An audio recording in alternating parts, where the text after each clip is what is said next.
up, everybody? Today I am going to put together my Intellitronix gauge cluster for my 1979 Bronco. It's going to be put all behind this. Got to put it all together.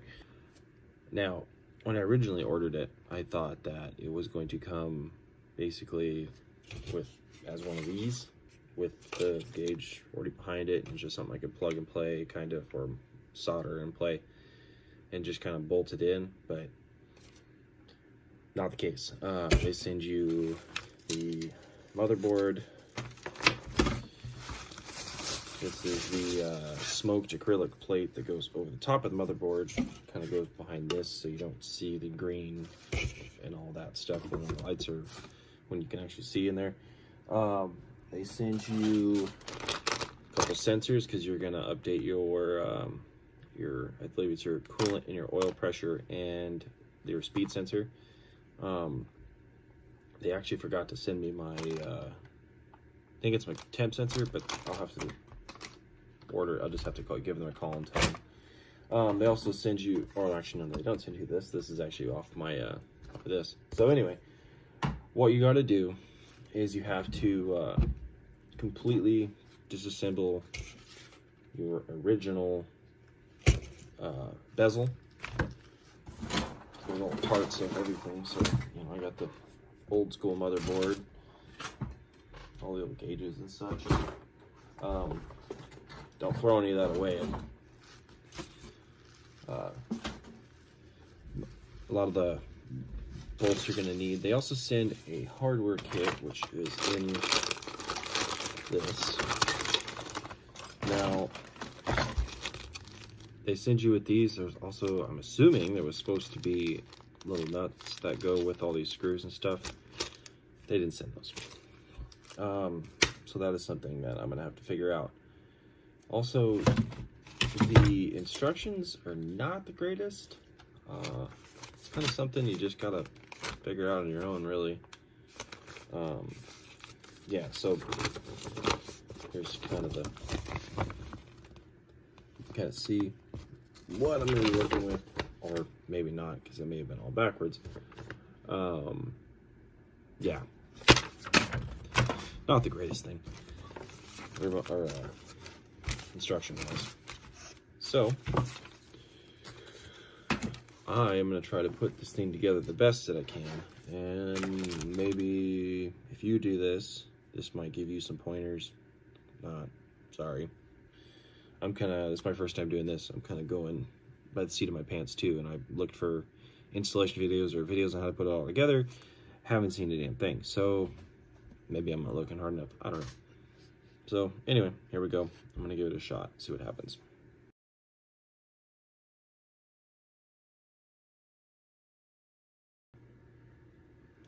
Now that you've got all the film off of it, that is what you're left with. Careful not to touch it, because this stuff attracts dust and fingerprints really easy. So now, basically just put this to the back of that, and then set it down on there. Now they gave you these little spacers to use to space it away from the motherboard, and they gave you these screws.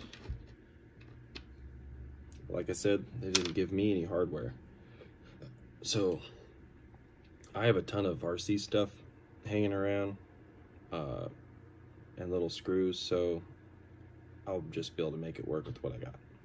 So I only have 2 screws in it right now, but it's enough to kind of get the gist of how it's supposed to sit.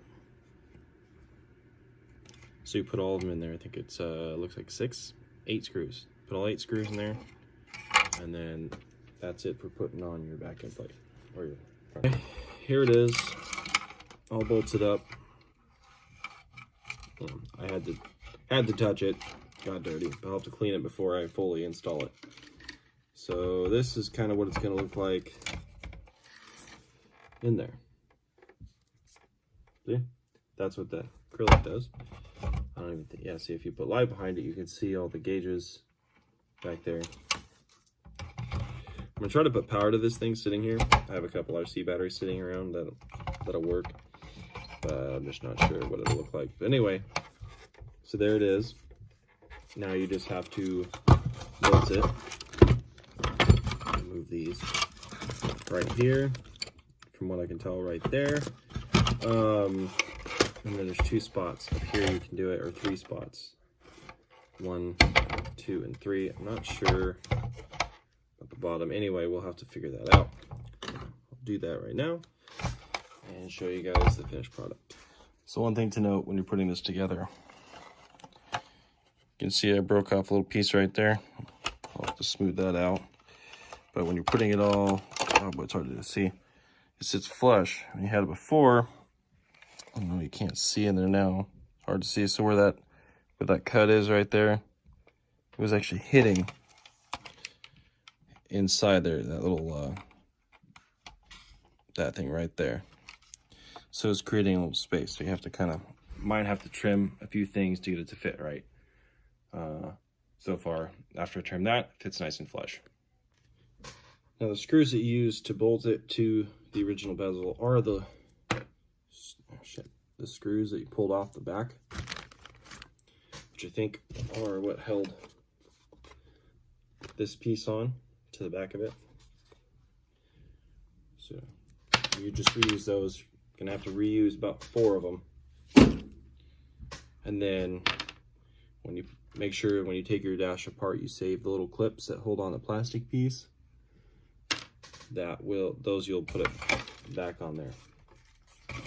All right, so there it is, bolted to the back. Like I said, I only used 3 up top and then 1 in the middle because the other 2 holes right there, you don't have anything to bolt them to.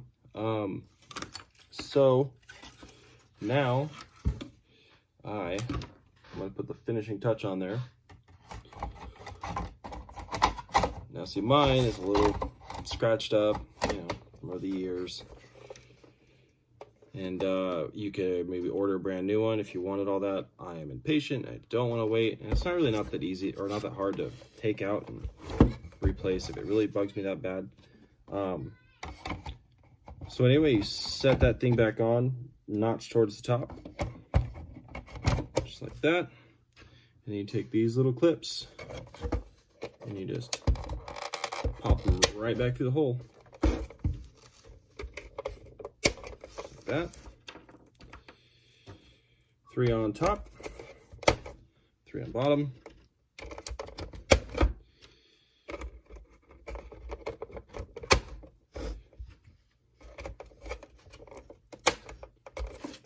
There you go.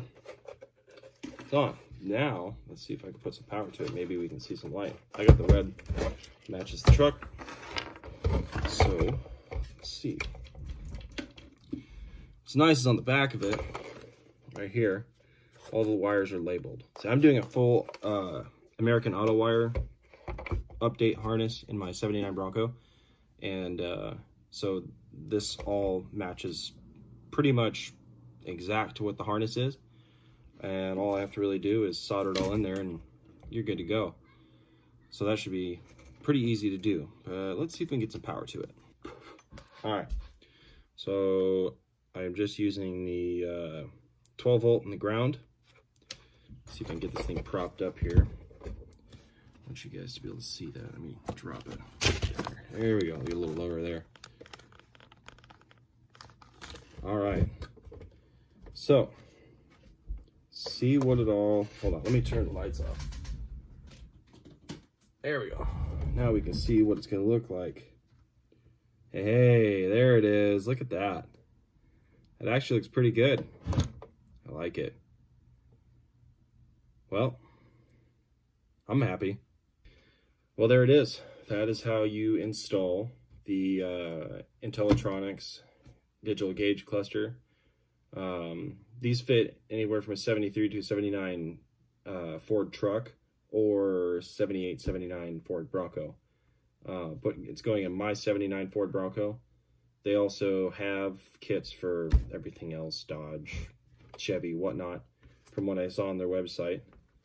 There it is again. Pretty easy, I guess. Just, you know, pay attention to what they give you. The, like I said, the instructions are not that great. Other than that, I'm really happy with it. I think it'll look great inside the truck. I cannot wait to get it all wired up. I'm going to have a full video done at some point in time of me doing the entire wiring harness in the Bronco. This is going to be in it. I'm also doing a Holley EFI system that I'm going to put inside the Bronco too. I'm trying to get everything filmed and updated. It's taking me a long time. I work long hours, don't have a whole lot of time off, so I'm trying to do it as much as I possibly can. Plus, I'm working on the wheelies, trying to build that thing. That's also going to have a video coming up. Anyway, thanks for watching. Hopefully this helped you out. If it did, like, share, follow. Anyway, have a good one.